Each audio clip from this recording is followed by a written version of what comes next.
Sebelum kita memulai cerita hari ini, kami berharap para pendengar dapat menekan tombol subscribe kanal ini. Ini agar cerita ini bisa tersebar luas ke banyak orang, mereka yang mungkin memiliki situasi yang serupa. Dan jangan ragu untuk meninggalkan komentar di bawah. Berikanlah saran-saran yang tulus untuk narasumber kita. Selamat datang Nam. Terima kasih sudah datang ke ruang senja. Saya sedang mendengarkan dan saya benar-benar terkejut. Terkejut dengan angka yang baru saja kamu sebutkan. 1 miliar rupiah untuk sebuah hubungan cinta mahasiswa yang berlangsung selama 4 tahun. Bagai seorang pria muda yang bekerja sebagai pengemudi ojek online, itu benar-benar sebuah investasi yang tidak terbayangkan, sebuah pengorbanan yang teramat sangat besar. Saya mengerti rasa sakit dan kebencian. Semua yang sedang membakar hatimu saat ini dikhianati oleh orang yang paling kamu cintai, orang yang kamu rawat sepenuh hati. Dikhianati tepat saat kamu sedang jatuh miskin. Itu adalah sebuah tragedi. Tapi Nam, tenanglah sedikit. Ini adalah hari bahagia orang lain. Jika kamu datang untuk membuat keributan, yang paling rugi adalah kamu. Kamu akan diseret keluar oleh petugas keamanan. Kamu akan disemo oleh orang lain. Dianggap sebagai pekundang yang gelap mata. Kita duduk di sini ini untuk mencari solusi yang beradab dan menuntut kembali apa yang masih bisa dituntut. Tolong ceritakan kepada saya dan semua orang kisah cinta Bak Dongkeng ini yang berakhir dengan tragedi. Bagaimana awalnya? Mengapa seorang pria muda seperti kamu mampu menanggung biaya sebesar itu untuk pakamu? Ya Mas Jeremy, nama saya Nam, umur saya 28 tahun. Saya berasal dari Semarang. Tapi saya sudah tinggal dan bekerja di Jakarta selama 10 tahun. Pekerjaan saya adalah mengemudi ojek online. Setiap hari saya di jalanan. Dari pagi buta sampai larut malam. Mantan pacar saya bernama Hesti. Dia berusia 24 tahun. 4 tahun lebih muda dari saya. Kami bertemu saat Hesti baru saja tiba di Jakarta. Dia baru mulai kuliah semester 1. Hari itu saya menggantar Hesti dari terminal ke kamar kosnya. Saya melihat mahasiswa muda itu, dia tampak lugu dan endeso. Dia bingung. Di tengah hiruk pikuk kota, saya merasa kasihan yang luar biasa. Hesti bercerita bahwa keluarganya sangat miskin di desa. Dia harus belajar keras untuk mengubah nasib. Saya mendengarnya, dan hati saya tersentuh. Karena saya juga berasal dari keluarga miskin. Saya mengerti betapa besarnya keinginan untuk keluar dari kemiskinan itu. Dari rasa kasihan di awal, kami pun jatuh cinta tanpa disadari. Saat baru pacaran, Hesti itu sangat baik, Mas Jeremy. Dia sederhana dan pekerja keras. Saya kasihan melihat dia kesulitan. Saya bilang ke dia untuk fokus saja pada kuliah, biaya makan, biaya hidup dan yuan kuliah. Semua akan saya tanggung. Saya bekerja dan punya yuan. Saya tidak akan membiarkan dia kekurangan. Saya berjanji padanya seperti seorang pria yang menjadi tulang punggung. Dan saya menepati janji itu dengan membabi buta. Saya mulai mengambil lembur, mengemudi 12 sampai 14 jam sehari. Tidak peduli panas atau hujan. Setiap ada orderan saya ambil, saya makan seadanya. Banyak hari saya hanya berani membeli roti seharga Rp10.000. Minum air putih gratis di warung makan. Pakaian saya tidak pernah beli baru selama setahun. Jaket Grab yang sudah usang dan pudar masih saya pakai. Tapi untuk Hesti itu berbeda. Saya tidak ingin pakai. Saya kalah dari teman-temannya. Saya menyewakan Hesti sebuah apartemen studio mini. Fasilitasnya lengkap dengan AC dan air panas. Harga sewanya Rp4 juta per bulan. Sementara saya tinggal di kamar kos kumuh, harganya Rp800.000. Saya bilang padanya, tinggal di sana supaya aman. Bisa belajar dengan tenang. Lalu saya lihat teman-teman Hesti punya ponsel mahal. Mereka sharing selfie di media sosial. Saya menggigit jari. Saya membeli iPhone terbaru secara kredit untuk Hesti. Hesti bilang naik bus itu KPK. Dia sering mabuk perjalanan. Saya berutang lagi. Saya belikan dia sepeda motor Matic SH Mode supaya dia bisa kuliah dengan kaya. Yuang kuliah, yuang makan, yuang belanja pakaian, kosmetik. Semua itu saya yang menanggung. Saya pikir pengorbanan saya ini. Dia akan mengerti dan menghargai. Dia juga sering berbisik pada saya. Mas Nam adalah pria terbaik. Bagiku, nanti setelah lulus dan punya uang, aku akan membalas semua kebaikan. Mas, kita akan menikah. Aku akan melahirkan anak-anak yang cantik untukmu. Janji-janji itu membuat saya lupa akan semua kelelahan. Saya terus bekerja keras seperti kesetanan. Semua demi memenuhi kebutuhan ratu saya. Mendengar ceritamu, saya merasa kasihan sekaligus marah. Kamu menayangi pakamu, tapi kamu kejam pada dirimu sendiri. Kamu mencintai seperti seorang budak, memanjakan dia melebihi kemampuanmu.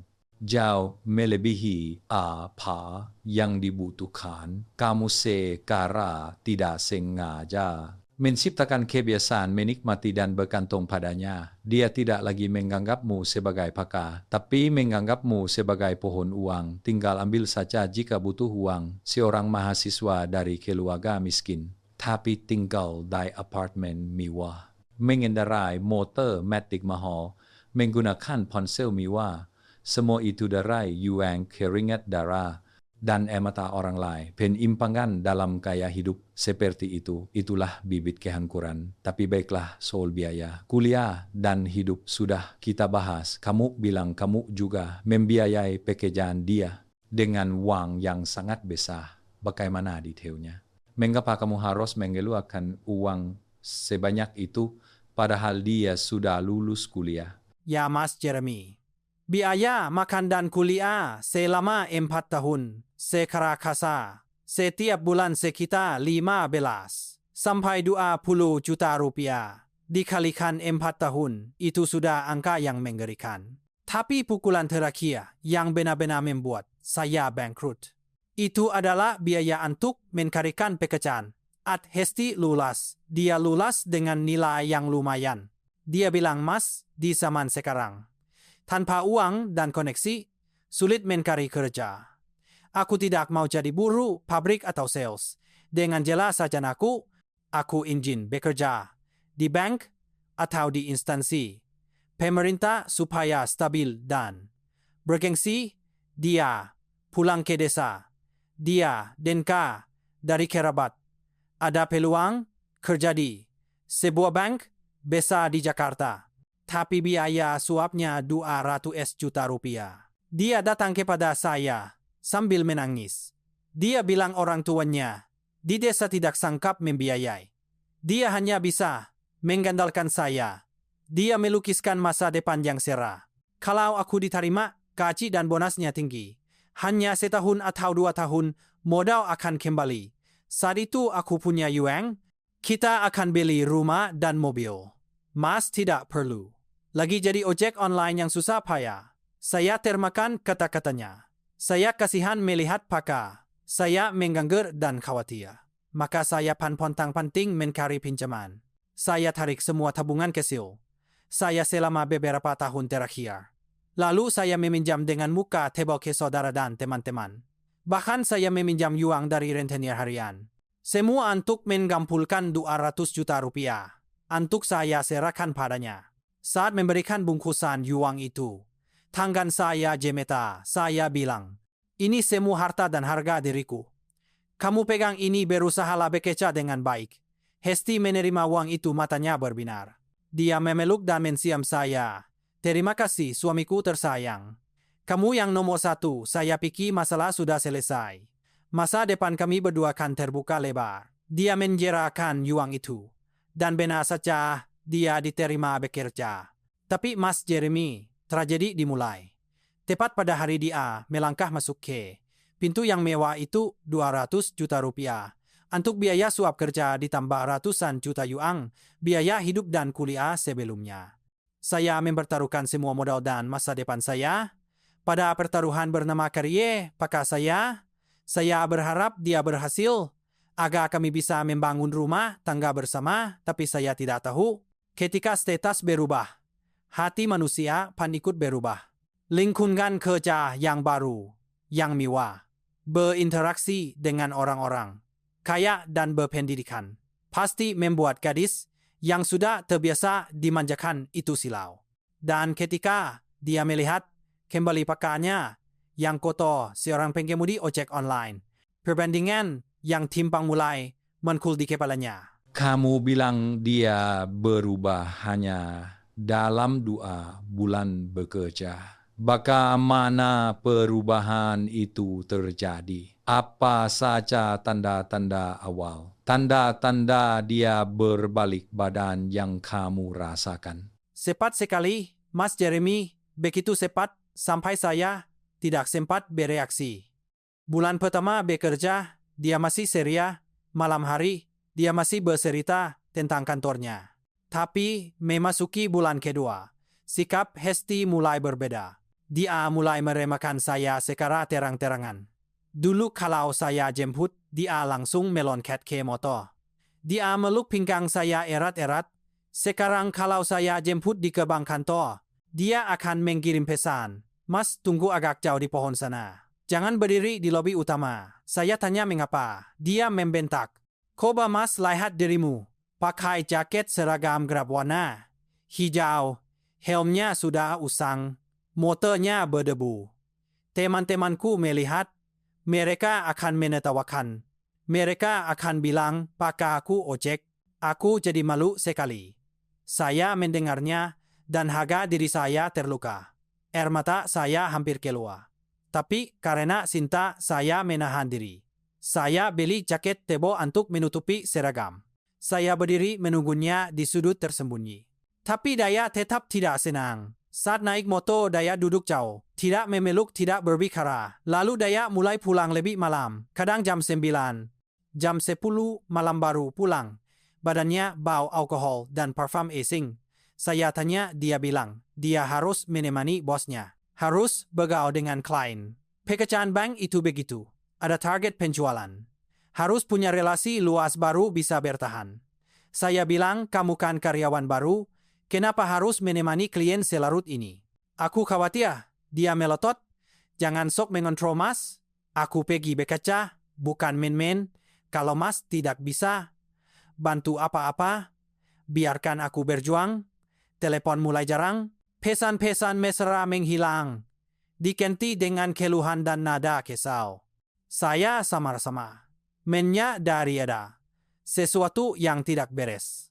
Ada dinding tak terlihat yang berdiri di antara kami, tapi saya masih bodoh. Saya masih berpikir itu karena tekanan pekerjaan. Sampai pada hari yang menentukan itu, hari di mana dia mengajak saya bertemu di sebuah kafe untuk berbicara serius. Kisah pengkhianatan yang terjadi ketika seseorang mengubah nasibnya. Kedengarannya pahit sekali dan sangat umum. Dia mulai malu dengan latar belakang pakarnya. Dia mulai tertarik pada kemewahan lingkungan barunya dan hubungan-hubungan klien yang gelap. Rasa minder kamu dan kesombongannya mendorong kalian berdua ke dunia yang berbeda. Dan akhirnya kata perpisahan terungkap. Di kafe hari itu, apa yang dia katakan untuk memutuskan cinta 4 tahun itu dan hutang budi 1 miliar rupiah. Alasan apa yang dia gunakan untuk membenarkan pengkhianatan yang terang-terangan itu? Itu adalah minggu sore. Dia mengajak saya ke sebuah kafe mewah di kota tua. Kafe yang belum pernah saya berani masuki. Dia memakai gaun kantor bermerek, riasannya tebal. Dia terlihat cantik dan sangat asing. Dia tidak bertele-tele. Dia langsung ke intinya. Dia bilang, Nam, kita akhiri saja. Aku sudah memikirkannya baik-baik. Aku rasa kita sudah tidak selevel lagi. Coba Mas lihat, masa hanya si orang ojek online. Masa depan Mas suram. Setiap hari, hanya memikirkan makan. Sedangkan aku, sekarang aku karyawan kantoran. Aku punya ilmu, punya kecantikan, masa depanku cerah. Aku butuh pria yang punya posisi, yang punya ekonomi mapan, untuk mendukungku. Supaya aku bisa terbang lebih tinggi. Mas sudah tidak kokok lagi untukku. Saya menenggaknya dan seperti mati rasa. Telinga saya berdenjing, saya tergagap. Kamu bicara apa? Lalu bagaimana dengan 4 tahun ini? Aku membiayai kuliahmu, aku mengurusmu sedikit demi sedikit, aku mengorbankan segalanya demi kamu. Menjawab dengan dingin, dengan nada angkuh. Masa lalu jangan diungkit lagi. 4 tahun ini, Mas membiayai aku.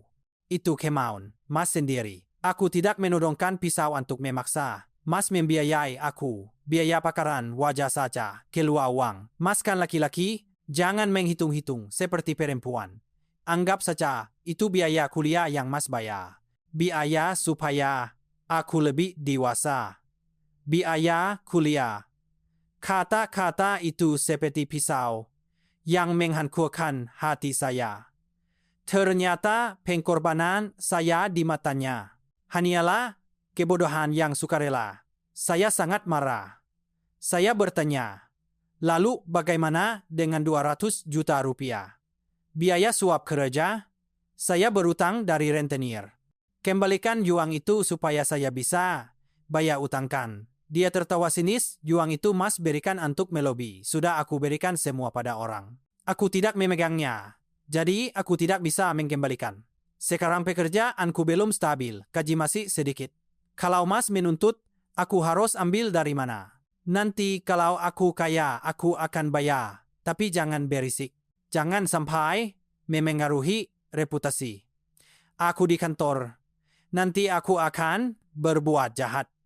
Mas jangan salahkan aku. Setelah mengatakan itu, dia mengambil tasnya dan pergi. Meninggalkan saya sendirian di kafe itu.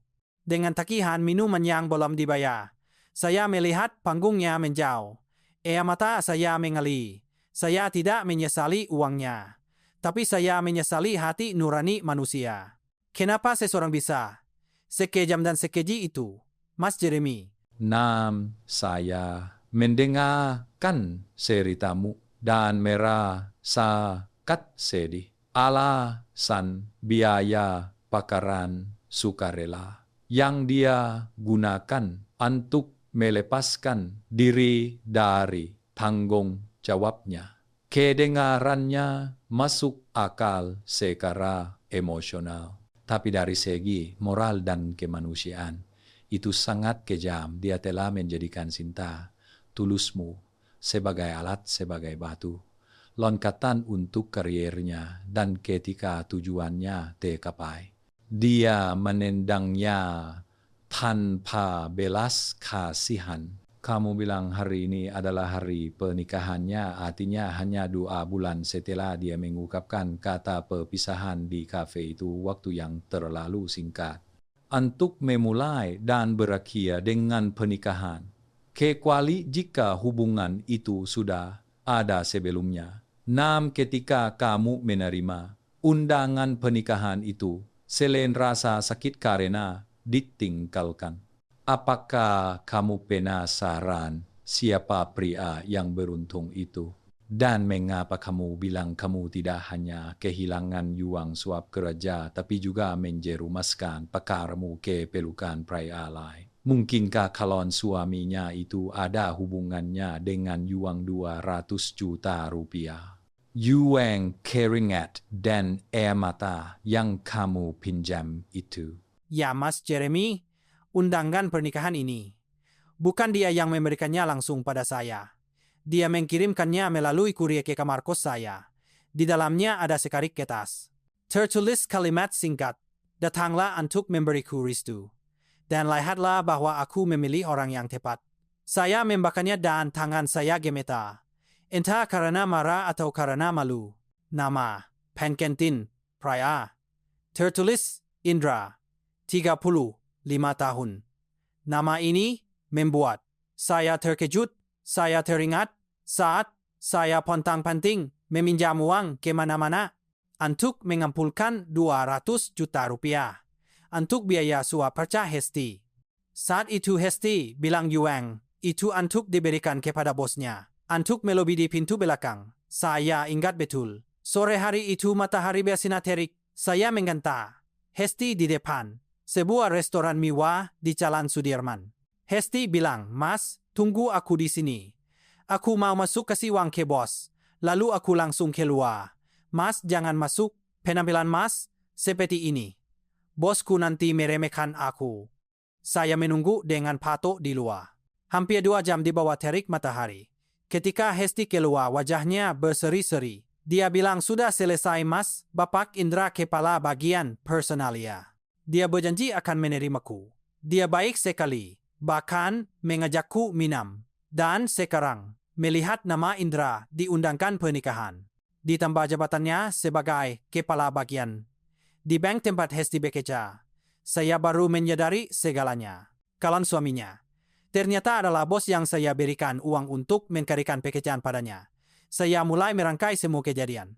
Ternyata uang 200 juta rupiah itu bukan hanya uang suap kerja, tapi juga perkenalan alasan bagai Hesti untuk mendekati dan berkenalan dengan pria itu.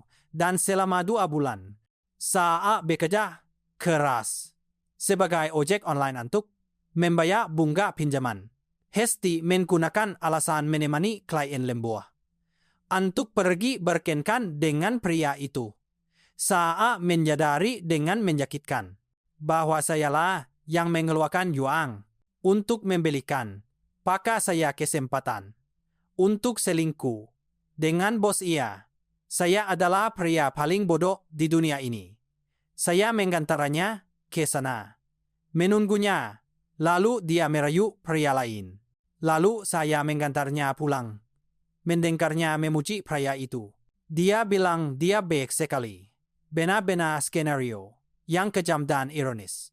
Saya tanpa sadar telah menjadi jembatan, bahkan menjadi donatur untuk hubungan terlarang itu, hubungan yang telah merenggut pakar saya. 200 juta rupiah bagi seorang pengemudi ojek online itu adalah harta karun. Itu adalah hasil keringat air mata dan rasa malu karena harus berutang. Tapi uang itu diubah menjadi biaya pakaran agar dia bisa membangun hubungan dengan pria lain.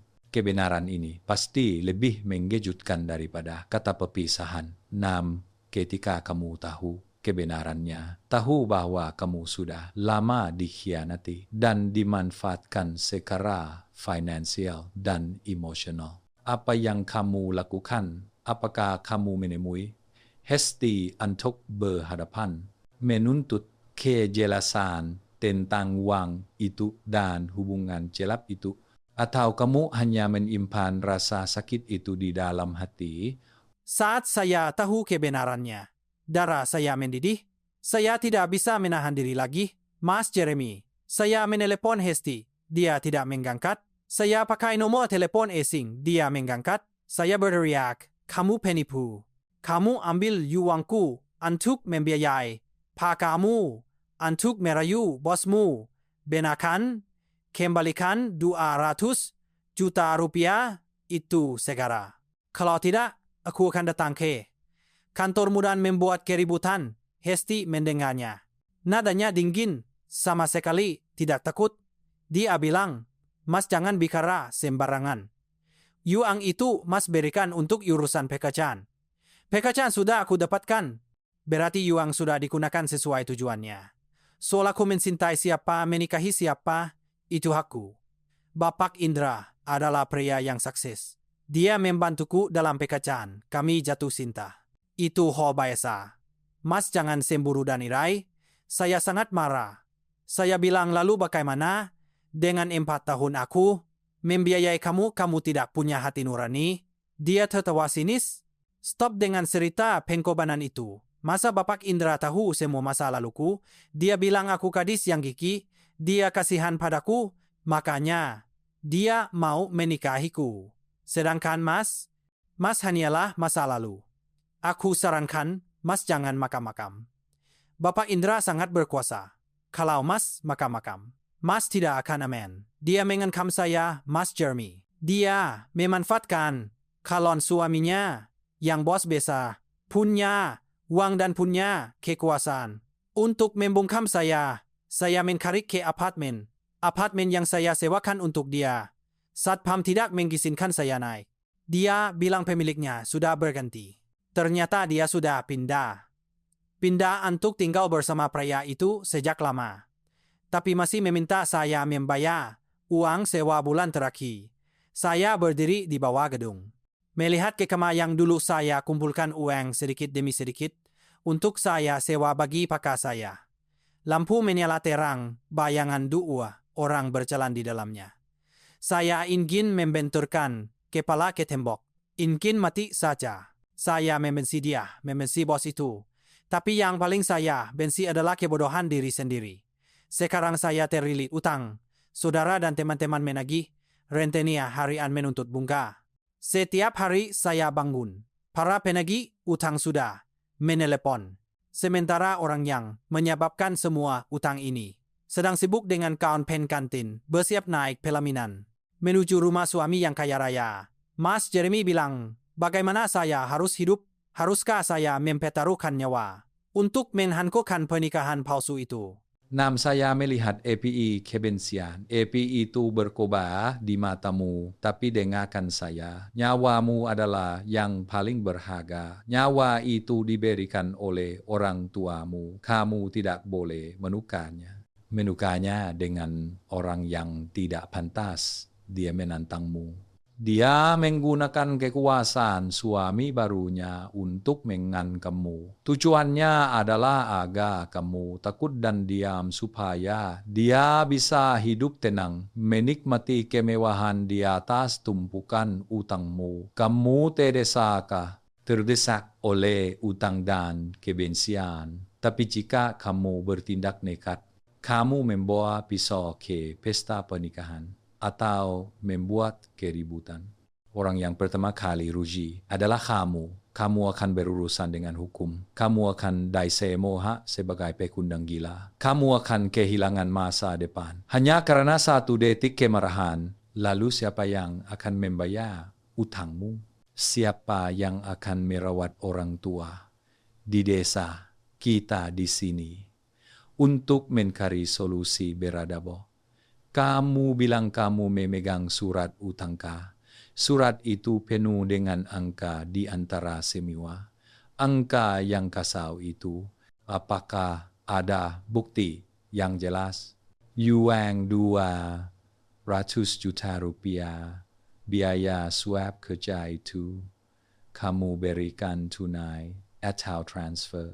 Apakah ada pesan atau surat yang membuktikan dia meminjam atau mengambil uang darimu, atau itu semua diberikan tanpa bukti karena kamu perkaya? Itu adalah kebodohan terbesarmu, Mas Jeremy. Hal-hal kecil seperti uang makan, uang kos, uang kuliah selama 4 tahun. Itu tidak saya hitung lagi. Anggap saja hilang karena tidak ada yang mencatatnya. Tapi uang 200 juta rupiah, biaya suap kerja, saya memberikannya 2 kali. Yang pertama 100 juta rupiah. Itu uang tabungan dan pinjaman dari saudara. Saya berikan tunai langsung di kamar kosa. Saat itu dia menangis terharu. Saya sangat perkaya. Jadi saya tidak minta tanda tangan surat apa-apa. Yang kedua kurang 100 juta rupiah lagi. Dia mendesak sekali. Saya harus meminjam uang dari rentenir harian. Kali ini saya transfer bank ke rekening dia. Pada kolom keterangan transfer, saya hanya menulis transfer uang untuk Hesti. Saya masih menyimpan pesan salo hari itu. Dia mengirim pesan, Mas, tolong carikan 100 juta rupiah lagi ya. Bosku mendesak, kalau tidak, cepat nanti peluangnya hilang.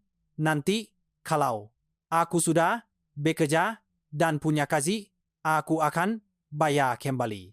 Pokok dan bunganya, saya hanya punya pesan itu, dan bukti transfer 100 juta rupiah itu. Mas Jeremy, apakah itu cukup untuk menuntut dia atas penipuan, atau dia akan menyangkal?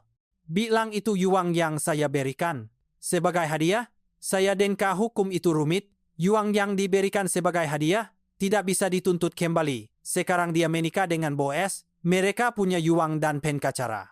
Saya hanyalah seorang ojek online yang suaranya kecil. Apakah saya bisa menang jika saya menuntut atau sebaiknya saya datang ke pernikahan, mencetak pesan penagihan, utang itu 1.000 lembar, menyebarkannya ke seluruh ruangan, supaya semua orang tahu wajah asli pengkhianat itu. Nah, saya melihat keputusasaan di matamu. Kamu memegang surat utang itu seperti memegang hukuman mati untuk dirimu sendiri. Kamu ingin mencetak 1.000 surat tuduhan. Ingin menebar di seluruh gedung pernikahan untuk mengungkap wajah pengantin. Kamu ingin mereka merasakan rasa malu dan terhina seperti yang kamu rasakan. Kemarahan itu saya benar-benar mengerti ketika seseorang terdesak dirampas cinta dan uang. Reaksi ingin menghancurkan segalanya itu adalah psikologi yang wajar. Tapi saya ingin kamu melambat sedikit, tarik napas dalam-dalam, dan bayangkan skenario itu. Kamu adalah seorang pengemudi ojek online, sendirian tanpa perlindungan, masuk ke pernikahan mewah yang dijaga ketat oleh keamanan. Penggantin pria adalah orang yang berkuasa. Penggantin wanita adalah orang yang penuh perhitungan. Menurutmu, apakah kamu punya kesempatan untuk menebar semua kertas itu atau sebelum kamu melakukan apa-apa kamu sudah diseret keluar oleh petugas keamanan, bahkan dituduh melakukan pelecehan dan mengganggu ketertiban umum. Saat itu kamu tidak hanya kehilangan uang, tapi juga kehilangan kebebasan. Kamu akan berakhir di kantor polisi. Sementara mereka masih bersulang siapa yang lebih rugi, dan ada satu hal lagi yang ingin saya tanyakan. Kamu bilang keluarga Hesti di desa sangat miskin, orang tuanya petani yang lugu. Sayang, kamu sudah bersamanya 4 tahun, pasti kamu dekat dengan keluarganya. Apakah orang tua Hesti tahu kebenaran tentang uang 1 miliar rupiah dan 200 juta rupiah biaya suapa kerja itu? Atau mereka juga ditipu oleh putri mereka sendiri dalam drama yang sempurna ini? Saya memegang telepon. Mata saya terus mengalir. Saya ingin berteriak. Ibu ditipu. Putri ibu adalah penipu. Saya yang membiayai dia. Saya kehilangan 1 miliar rupiah karena dia. Tapi mendengar suara ibu Hesti yang sudah tua. Terdengar sangat gembira karena putrinya mendapatkan suami kaya. Saya tidak sanggup bicara. Saya takut jika saya mengatakan kebenarannya. Ibu Hesti akan terkejut dan meninggal mendadak. Ibu Hesti punya tekanan darah tinggi yang parah, Mas Jeremy. Tidakkah kamu merasa pahit berjuang sendiri tanpa meminta uang orang tua? Benar, dia tidak meminta uang orang tua karena dia mengambil keringat dan air matamu untuk membangun citra seorang gadis miskin yang mandiri, pintar dan suci di mata calon suami dan keluarganya. Dia menginjak kepalamu untuk naik ke panggung kehormatan. Saya memegang telepon. Mata saya terus mengalir. Saya ingin berteriak. Ibu ditipu. Putri ibu adalah penipu. Saya yang membiayai dia. Saya kehilangan 1 miliar rupiah karena dia. Tapi mendengar suara ibu Hesti yang sudah tua. Terdengar sangat gembira karena putrinya mendapatkan suami kaya. Saya tidak sanggup bicara. Saya takut jika saya mengatakan kebenarannya. Ibu Hesti akan terkejut dan meninggal mendadak. Ibu Hesti punya tekanan darah tinggi yang parah, Mas Jeremy. Benar-benar situasi yang ironis. Gadis bernama Hesti itu tidak hanya menipu kamu, menipu calon suaminya, tapi juga menipu orang tuanya sendiri. Dia telah menciptakan drama yang sempurna. Mahasiswa miskin yang gigih dan berbakat menarik perhatian bos besar dalam drama itu. Kamu, orang yang mengorbankan segalanya, dihapus sama sekali, atau hanya dianggap sebagai teman lama yang punya sedikit kebaikan. Kamu memilih untuk diam di depan ibu yang malang itu. Itu adalah tindakan yang sangat manusiawi. Nam kamu menerima rasa sakit itu di dalam hati untuk menjaga kebahagiaan masa tua Ibu Hesti. Tapi sifat manusiawi itulah yang membuatmu menderita. Kamu terjebak di antara dua arus. Satu sisi adalah keinginan untuk balas dendam, ingin membuka wajah asli Hesti kepada dunia. Sisi lain adalah hati nurani, takut melukai orang-orang tak bersalah, yaitu orang tuanya. Tapi nam ada kenyataan pahit yang harus kamu hadapi. Kamu menyayangi orang tuanya. Tapi apakah dia menyayangimu? Apakah dia menyayangi orang tuamu? Kamu bilang kamu terlilit utang. Para penagih utang terus menelepon. Apakah orang tuamu di desa tahu so ini? Jika besok atau lusa para rentenir datang ke desa untuk menagih, siapa yang akan menderita? Saat itu, apakah kamu akan mengorbankan ketenangan, bahkan orang tuamu, untuk melindungi nama baik keluarga pengkhianat itu? Mas Jeremy menyebut orang tua saya. Itu membuat saya tersentak. Saya anak yang durhaka. Mas Jeremy, orang tua saya di desa hanya bertani dan memelihara ternak. 4 tahun ini saya bekerja di sini. Saya berbohong bahwa saya bekerja di kantor.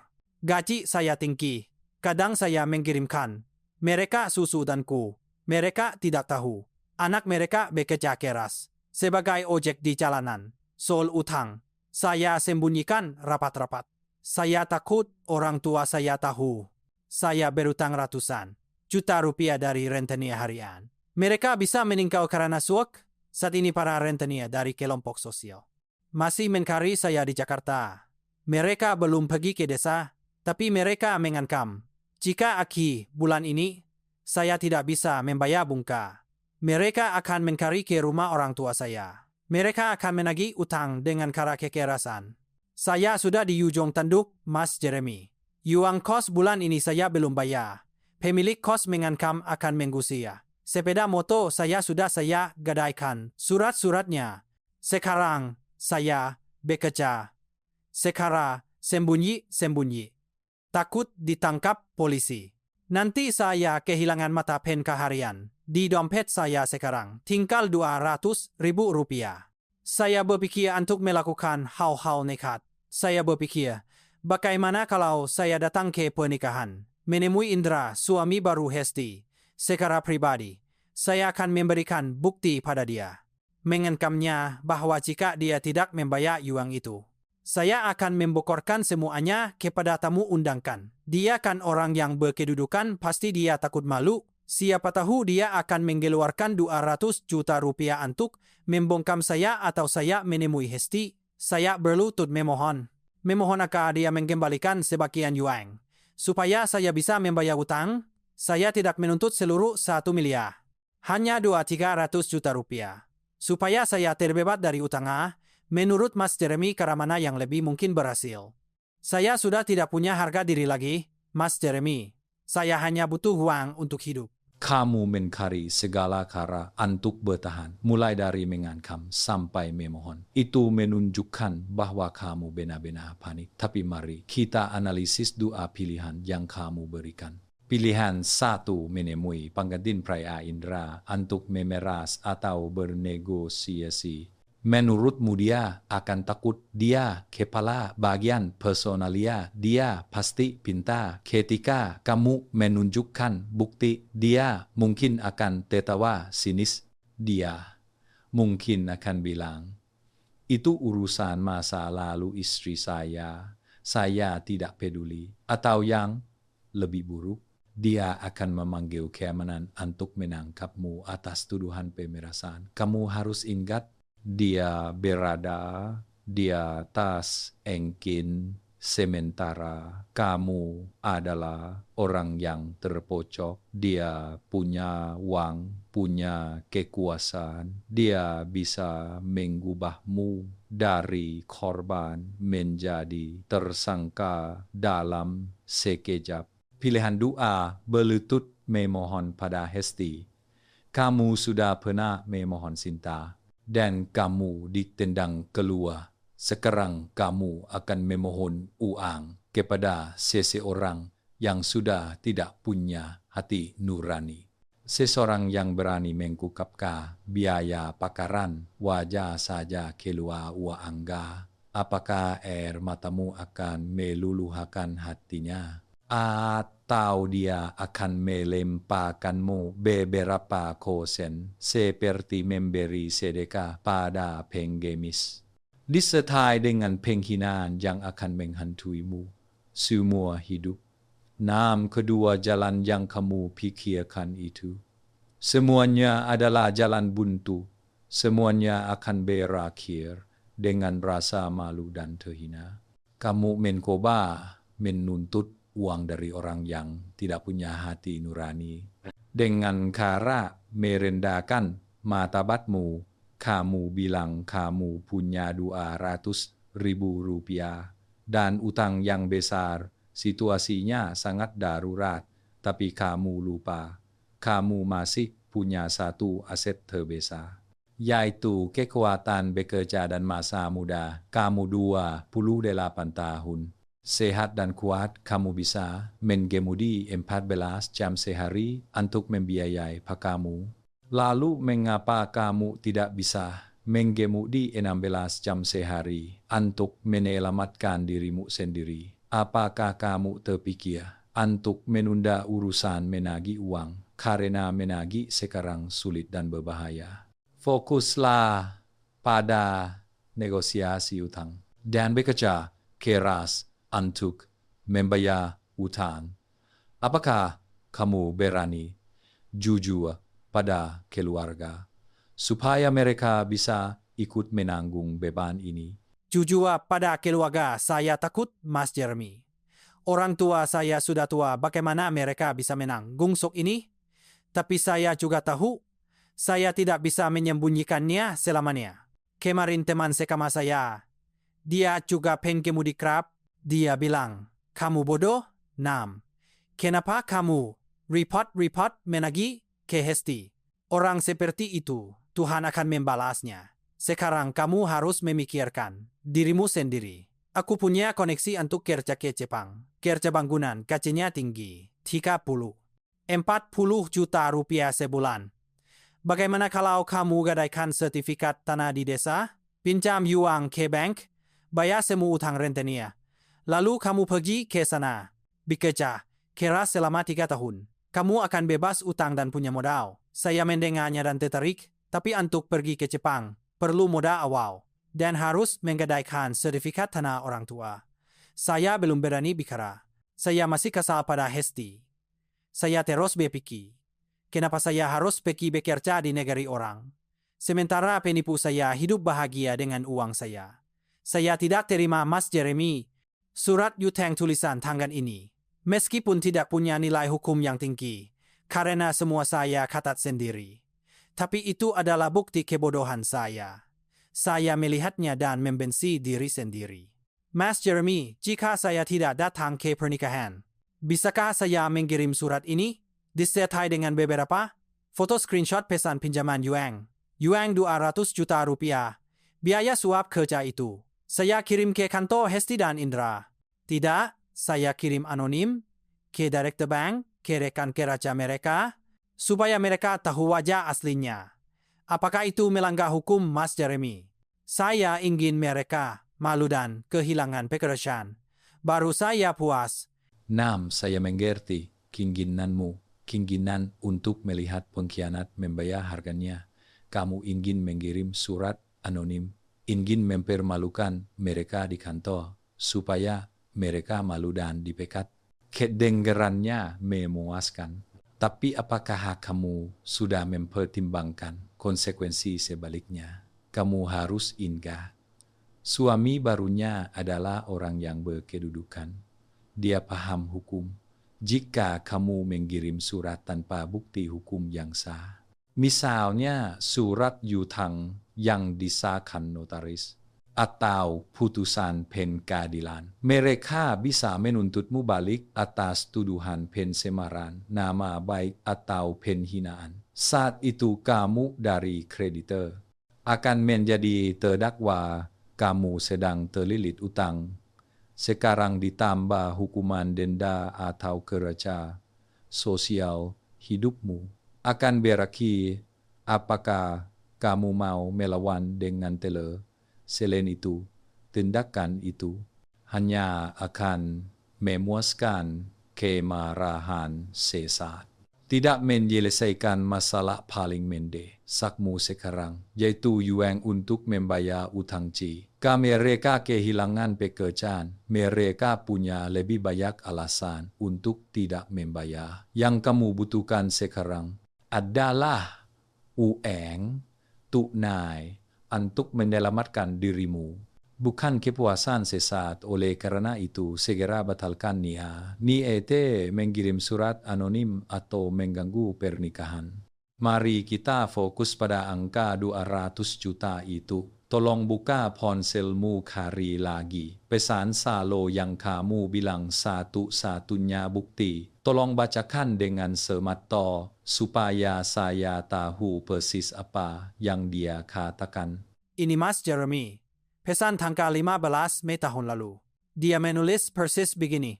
Suamiku sayang, tolong carikan 100 juta lagi ya, supaya aku bisa kasih ke bos. Aku tahu Mas lelah, aku sayang sekali sama Mas. Aku janji, nanti kalau sudah bekerja dan punya kasih, aku akan bayar kembali. Pokok dan bangganya, aku tidak akan merugikan Mas. Saya membacanya lagi. Saya merasa cicik dengan nada manis palsu itu. Saat itu saya percaya sepenuhnya. Saya pikir uang tidak penting jika sudah suami istri. Dia bilang akan membayar kembali. Saya pikir itu basa-basi saja. Saya tidak menyangka itu adalah kalimat kunci yang paling penting di bawah pesan itu. Saya juga mengambil screenshot perintah transfer dari rekening saya ke rekeningnya. Jumlahnya tepat 100 juta rupiah. Keterangan tertulis transfer yuan untuk hesti urusan pekerjaan. Hanya itu, Mas Jeremy. Apakah beberapa baris pesan di media sosial ini bisa dianggap sebagai bukti pinjaman? Atau dia akan menyangkal bilang itu pesan berkanda atau akunnya diretas? Saya dengar hukum itu rumit. Uang yang diberikan sebagai hadiah tidak bisa dituntut kembali. Sekarang dia menikah dengan bos. Mereka punya uang dan pengacara.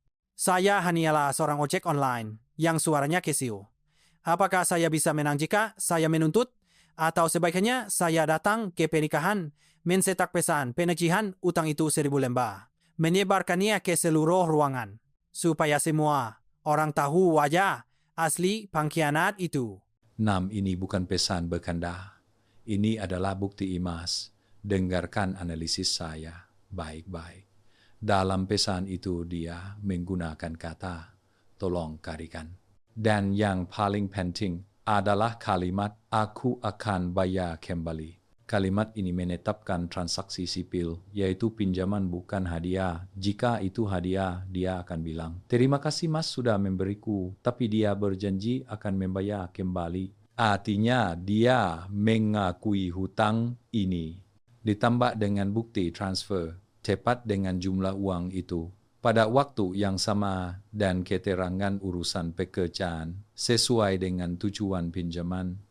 Ini adalah bukti yang sangat berharga di pengadilan. Kamu punya dasar yang kuat untuk menuntut pengembalian aset, namun untuk 100 juta yang kamu berikan tunai pertama kali, itu lebih sulit karena tidak ada surat. Tapi dengan 100 juta yang ditransfer ini, kamu pasti akan menang 80-90%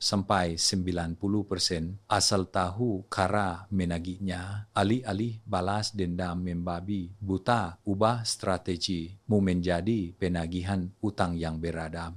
Kamu tidak perlu mengganggu pernikahan hari ini.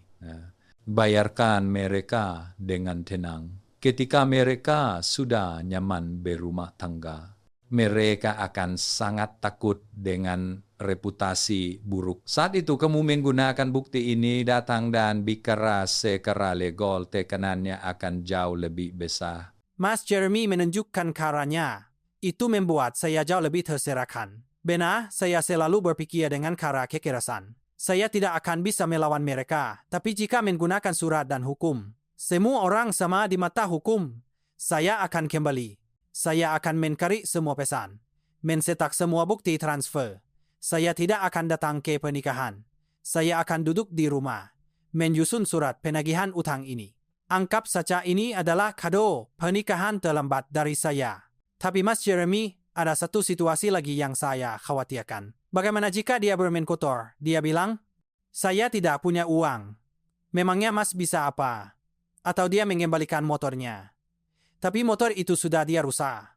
Pena goresan dan rusak. Nilainya sudah tidak seberapa. Saat itu apakah saya harus menerimanya atau menuntut ganti rugi uang? Dan untuk uang 100 juta. Itu bagaimana jika dia bilang, saya akan bayar sisil 2 juta rupiah setiap bulan. Untuk memperpanjang waktu membuat saya putus asa. Bagaimana? Saya butuh uang tunai sekaligus untuk segera membayar utang. Jangan sekali-kali nam kamu sedang berjalan di atas tali. Jangan bodoh melompat ke jurang.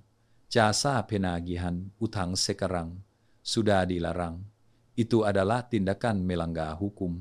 Jika kamu menyewa mereka datang membuat keributan, memukul orang atau merampas harta, dalang utamanya adalah kamu. Kamu akan dipenjara bersama mereka. Saat itu uang tidak kembali dan hidupmu hancur. Kamu harus menggunakan hukum untuk melawan. Suami dia ahli hukum. Maka kamu harus menggunakan hukum untuk berbicara. Beberapa hari setelah pernikahan, lakukan ini. Kamu kumpulkan semua foto, screenshot pesan, bukti transfer bank, cetak di kertas putih dengan tinta hitam yang jelas. Kamu tulis surat pernyataan tentang kejadian itu. Saya bisa meminta seseorang membimbingmu menulis sesuai format yang benar. Judulnya adalah surat permintaan pengembalian pinjaman. Kirimkan surat itu bersama bukti-bukti langsung ke tangan Hesti dan kirimkan salinannya kepada suami barunya sebagai pihak yang terkait karena utang ini terbentuk sebelum pernikahan. Tapi sekarang dia adalah istrinya. Sah, dalam surat itu tuliskan dengan jelas, saya meminta saudari Hesti untuk mengembalikan uang 100 juta rupiah yang dipinjam pada tanggal, bulan, tahun disertai bakti terlampir.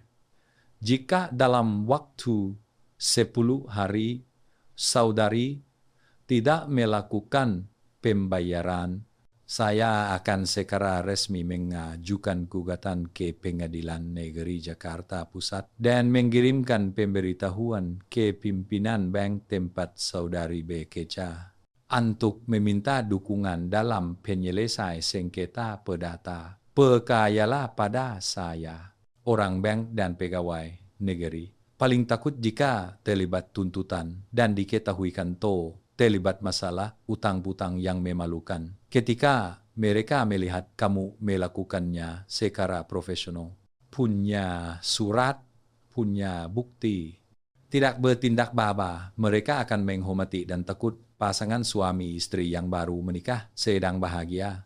Mereka tidak akan mau ke pengadilan hanya karena 100 juta kemungkinan besar mereka akan diam-diam membayar uang itu untuk membung kamu.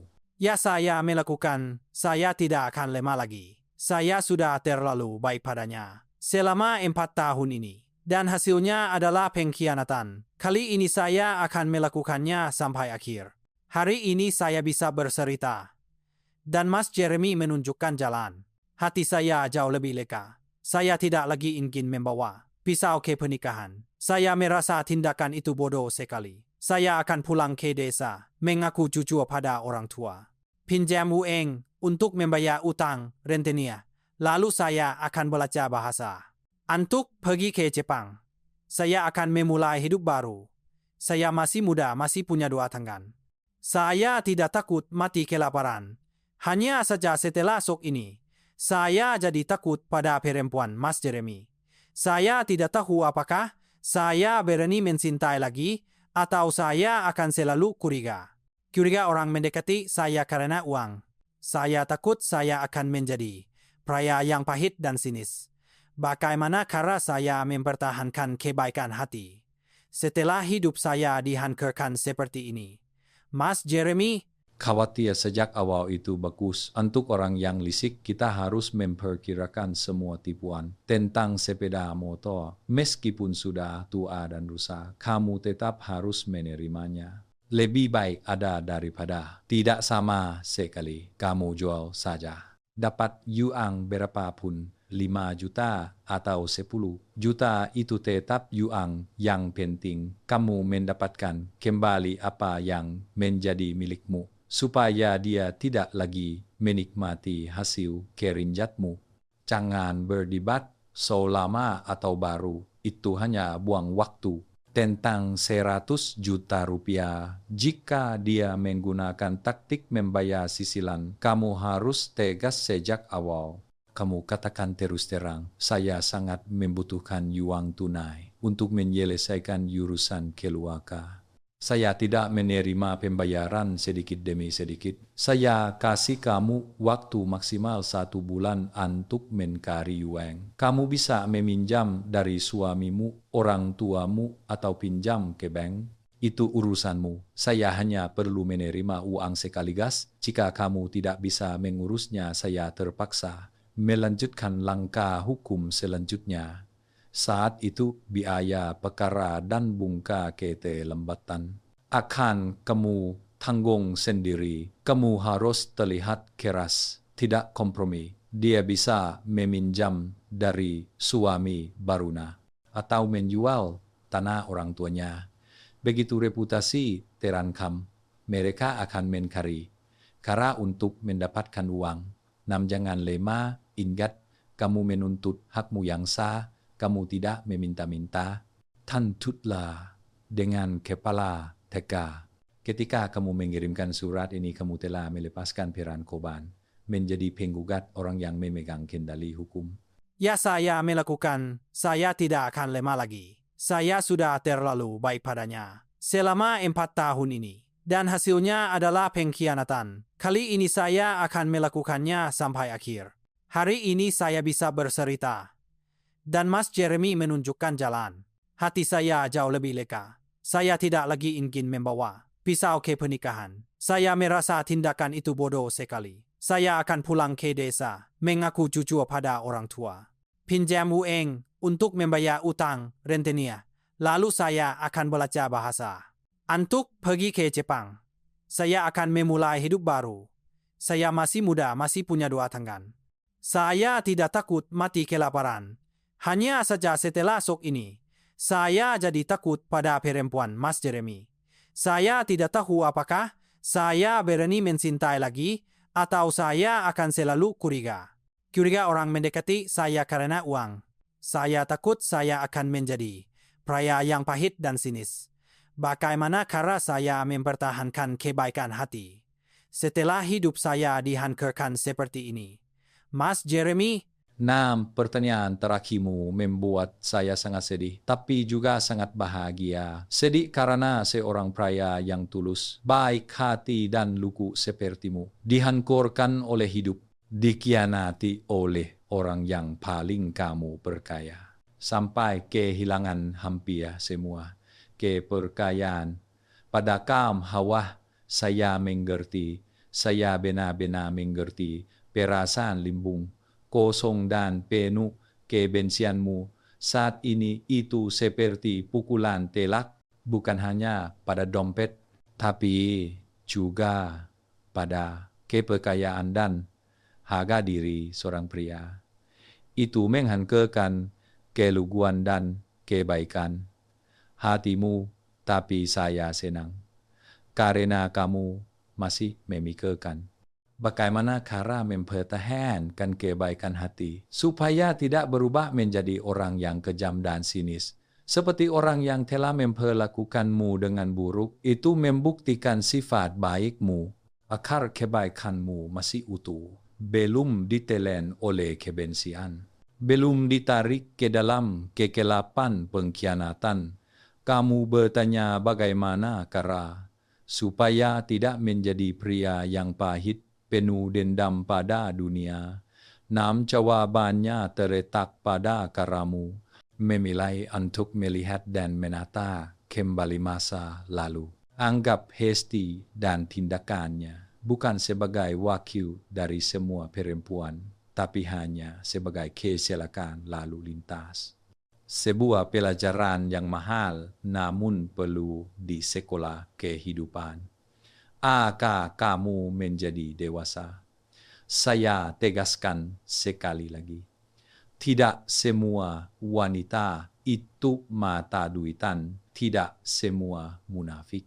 Hidup hanya demi materi murahan seperti dia. Di luar sana masih banyak gadis baik, jiwa mereka dalam, mereka punya harga diri, mereka membutuhkan pria yang tulus, bertanggung jawab, pekerja keras, punya tekad untuk maju sepertimu. Bukan dompet berjalan, bukan pohon, uang yang tidak punya suara, yang tidak punya harga diri.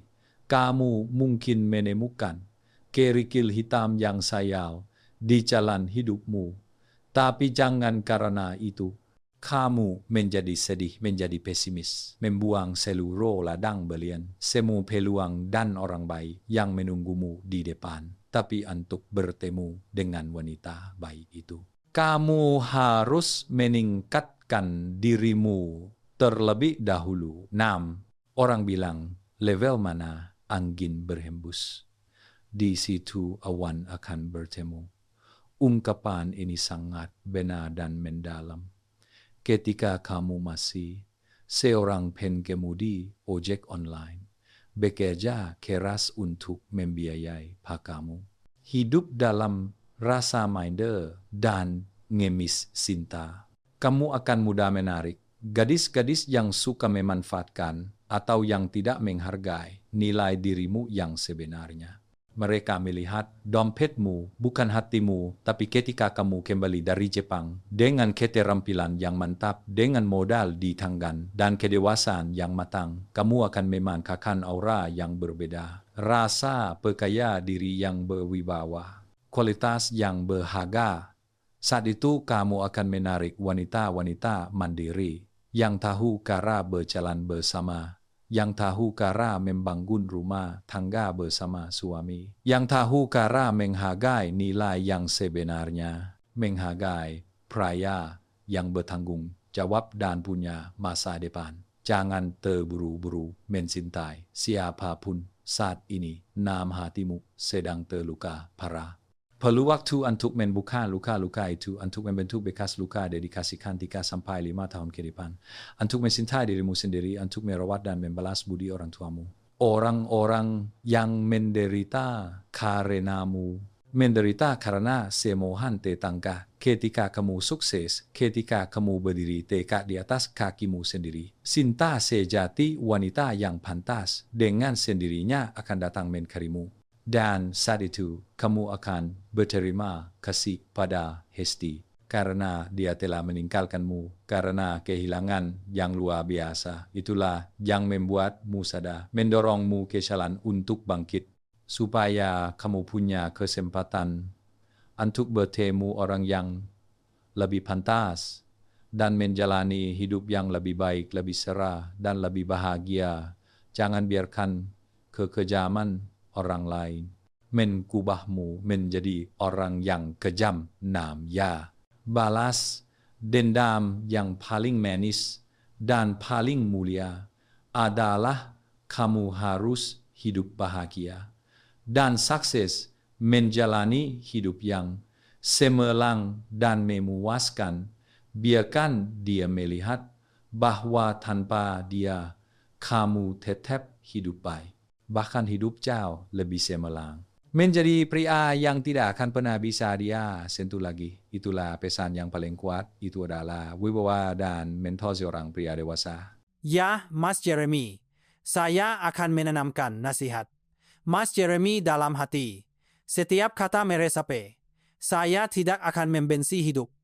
Tidak akan membenci wanita lagi. Saya akan menganggap. Saya baru saja membayar hutang karma dari kehidupan sebelumnya. Atas kebodohan dan kebutaan saya. Sekarang beban saya sudah ringan. Hati saya lebih tenang, seperti baru saja melepaskan beban 1000 ton. Saya sadar, terus menyimpan kebencian, terus menyalahkan. Hanya akan menyakiti diri saya sendiri. Saya akan pulang ke desa sekarang. Saya akan mengakui semuanya. Meskipun ayah memukul saya, sampai mati, saya terima. Asalkan saya bisa memulai hidup baru dengan cara yang jujur dan benar. Saya akan pergi ke Jepang. Saya akan bekerja keras untuk melunasi semua utang secara jujur dan tuntas. Dan membangun rumah yang layak untuk orang tua. Supaya orang tua saya bisa bangga, bisa mengangkat kepala di depan tetangga. Saya akan mengubah rasa malu dan sakit ini menjadi motivasi yang kuat untuk bangkit.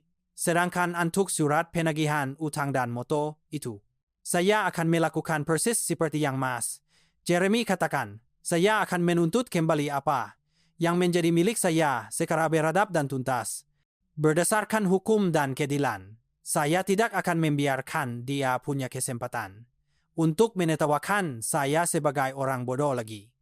Dan tidak membiarkan diri saya menyimpan kebencian selamanya. Ini adalah yang terakhir kalinya. Saya membiarkan dia meremehkan. Membiarkan dia menyakiti saya.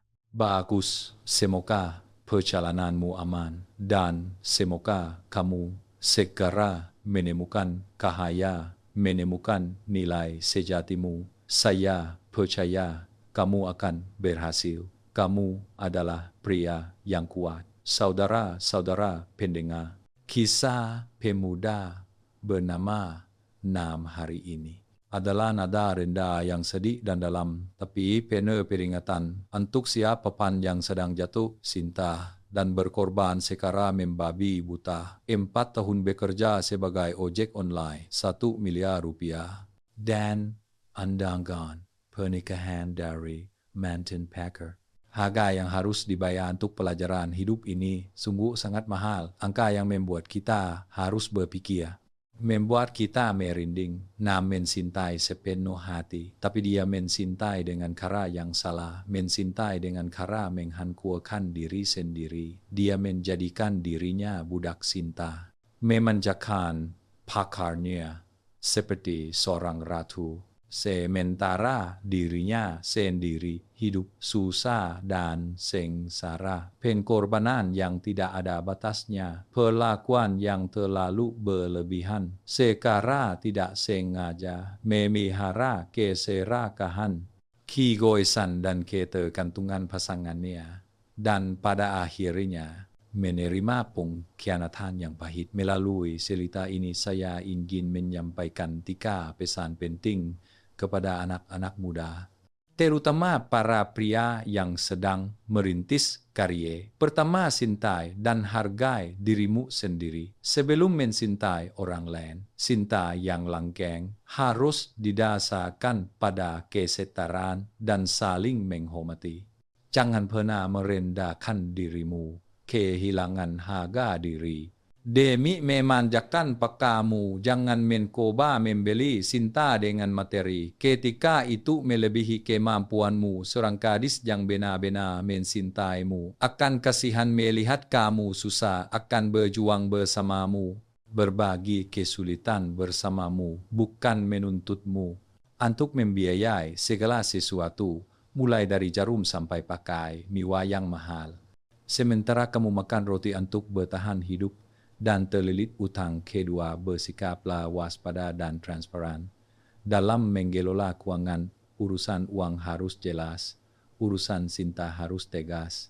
Pengeluaran besar, pinjaman investasi, harus ada kejelasan. Harus ada surat kwitansi yang lengkap. Jangan karena tidak enak hati, atau karena harga diri palsu, kamu membuang uang tanpa bukti tertulis, mendorong dirimu ke posisi yang lemah.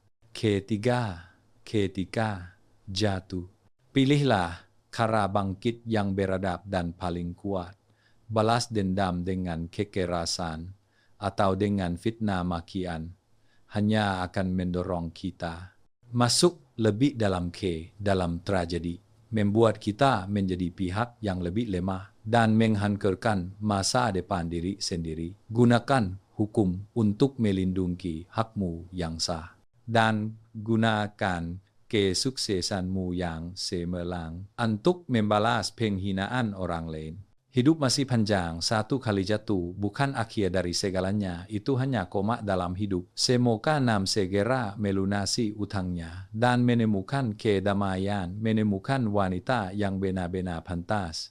Dan semoga gadis-gadis seperti Hesti bersemin, karena siapa menanam, dia menuai. Kebahagiaan yang dibangun di atas keringat air mata dan kebodohan orang lain tidak akan pernah langken, tidak akan pernah mendapatkan ketenangan dalam jiwa. Terima kasih Nam sudah berani membagikan ceritamu. Semoga saran-saran tulus dari ruang senja memberimu motivasi besar untuk melangkah maju.